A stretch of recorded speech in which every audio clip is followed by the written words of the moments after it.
Ecclesiastes 7, 1 through 29. Devotional focus verse. In the day of prosperity, be joyful, but in the day of adversity, consider. God also hath set the one over against the other, to the end that man should find nothing after him. Ecclesiastes 7:14. For most of my life, I have been blessed with good health, but there was a period of time when I had what seemed to be a serious internal disorder. One night, when sleep was elusive, I remember standing in our darkened hallway, looking out at the lights of the city. Occasionally, an airplane could be seen passing overhead. As I stood there, my thoughts turned to all those across our land, and around the world for that matter, who were suffering from an incurable or terminal illness. Although God allowed my sickness to linger for a time before sending healing, during that period I found new appreciation for my usual good health and a deeper compassion for those who suffered.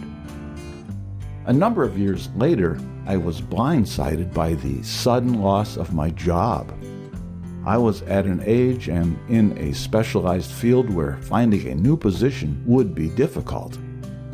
In times like that, it is natural to experience a range of emotions, a feeling of failure, financial worries, or a temptation to be upset at the management who orchestrated the situation. However, I did not want to be angry or vindictive toward my former employer. I realized that God had allowed the circumstances that we were facing, and the godly response would be to leave the whole matter in His hands. The Lord helped me do that. I was able to say in my heart, and mean it, that nothing mattered, so long as one day I made heaven my home.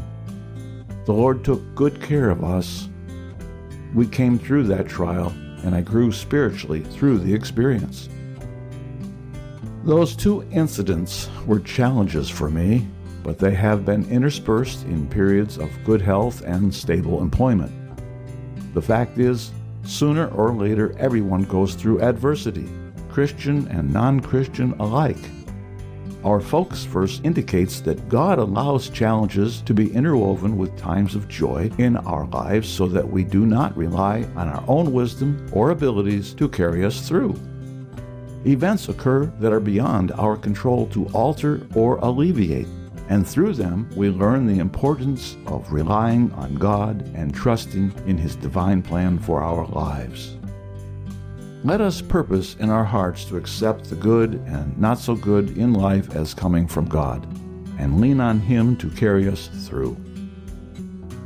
Background information.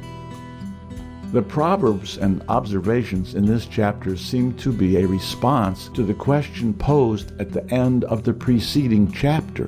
What is good for man in this life? Ecclesiastes 6:12. A series of comparisons in the first 22 verses of this chapter, frequently employing the word better, offer practical wisdom for those living in a sinful world. The remainder of the chapter is an exhortation against self-righteousness, also emphasizing that while wisdom is a worthy attribute, it is limited and insufficient to allow man to fully understand life. In verses 1 through 4, Solomon made the observation that everyone eventually dies, so how one lives should be taken seriously. In verse 1, he stated that a person's birth date matters less than his day of death, and a good reputation is more valuable than costly perfume, which at that time was used at banquets to scent one's head and garments. The reference to going to a house of mourning, funeral home, was a reminder to take occasion to reflect on life's brevity and consider lifestyle choices. Verse 3 is not a condemnation of laughter, but rather conveys that taking life seriously is more beneficial than living for amusement. In verses 5 and 6, Solomon pointed out that it is better to heed the rebuke of the wise than to be swayed by the flattery of the foolish.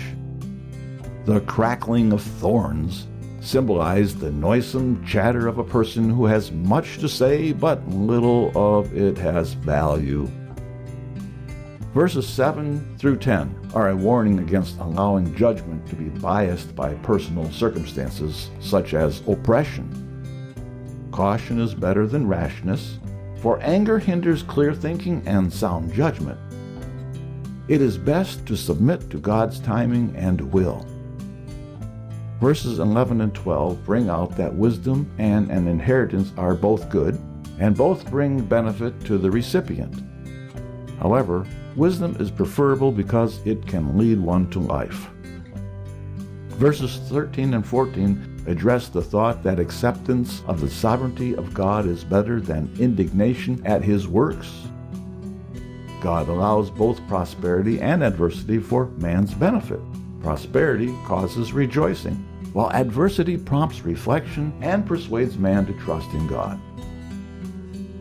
Verses 15 through 22 point out that integrity is better than pretentiousness. Solomon stated that since the righteous sometimes die young while the wicked live long, judgment is not always evident in this life. He cautioned that self-righteousness could destroy one's integrity and influence, and wickedness could hasten one's death. Verse 20 speaks to the depravity of humanity. In the original Hebrew, it does not imply that it is impossible to live without sinning. Rather, it states that no individual is born sinless or just. In verses 23 through 29, Solomon reflected on his quest to attain wisdom. He found that it was out of his reach, and he reasoned that the depth of wisdom was impossible for man to know. He also pointed out that a righteous man would be able to escape a provocative woman, but the sinner would be ensnared. The author's assumption was that only one man in 1,000 was truly wise, while the number of wise women was even less. This sentiment aligns with 1 Kings 11:4, which states that in his latter years, Solomon's many wives influenced him to turn away from God. This chapter concludes with an inference that God had originally created man upright, but sin caused man to flagrantly defy God's will and go astray. Conclusion. True wisdom will cause us to consider behavior options and choose those that will ultimately lead to eternal profit. Chapter 7. A good name is better than precious ointment, and the day of death than the day of one's birth. It is better to go to the house of mourning than to go to the house of feasting, for that is the end of all men, and the living will lay it to his heart. Sorrow is better than laughter, for by the sadness of the countenance the heart is made better. The heart of the wise is in the house of mourning, but the heart of fools is in the house of mirth. It is better to hear the rebuke of the wise than for a man to hear the song of fools. For as the crackling of thorns under a pot, so is the laughter of the fool. This also is vanity. Surely oppression maketh a wise man mad, and a gift destroyeth the heart.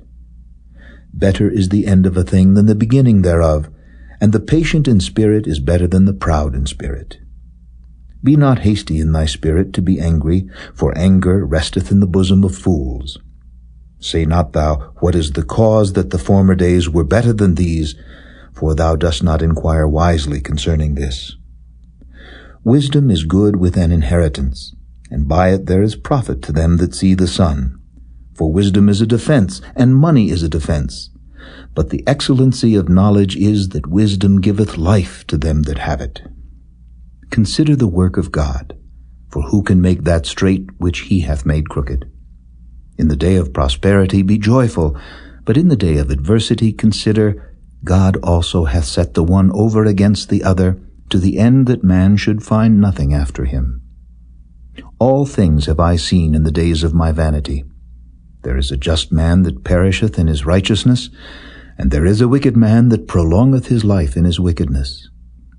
Be not righteous overmuch, neither make thyself overwise. why shouldest thou destroy thyself? Be not overmuch wicked, neither be thou foolish. Why shouldest thou die before thy time? It is good that thou shouldest take hold of this. Yea, also from this withdraw not thine hand, for he that feareth God shall come forth of them all. Wisdom strengtheneth the wise more than 10 mighty men which are in the city. For there is not a just man upon earth that doeth good and sinneth not. Also take no heed unto all words that are spoken, lest thou hear thy servant curse thee. For oftentimes also thine own heart knoweth that thou thyself likewise hast cursed others. All this have I proved by wisdom. I said, I will be wise, but it was far from me. That which is far off and exceeding deep, who can find it out? I applied mine heart to know and to search and to seek out wisdom and the reason of things, and to know the wickedness of folly, even of foolishness and madness. And I find more bitter than death the woman whose heart is snares and nets, and her hands as bands. Whoso pleaseth God shall escape from her, but the sinner shall be taken by her. Behold, this have I found, saith the preacher, counting one by one to find out the account. Which yet my soul seeketh, but I find not. One man among 1,000 have I found, but a woman among all those have I not found. Lo, this only have I found, that God hath made man upright, but they have sought out many inventions.